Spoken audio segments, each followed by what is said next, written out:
Айсулу Тыныбекова выиграла чемпионат Азии по борьбе в Алматы.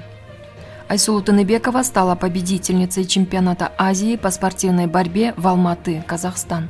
Она выступала 16 апреля в турнире весовой категории до 62 килограммов, где всего были заявлены 7 спортсменок, которые были разделены на две группы. На групповом этапе Тыныбекова одержала 3 победы над спортсменками из Индии, Казахстана, Кореи и с первого места вышла в полуфинал. В поединке за выход в финал кыргызстанка встретилась с представительницей Узбекистана и одержала победу, уложив соперницу на лопатки. В финальной схватке Тыныбекова встретилась со спортсменкой из Монголии, победила со счетом 11-0 и выиграла золотую медаль.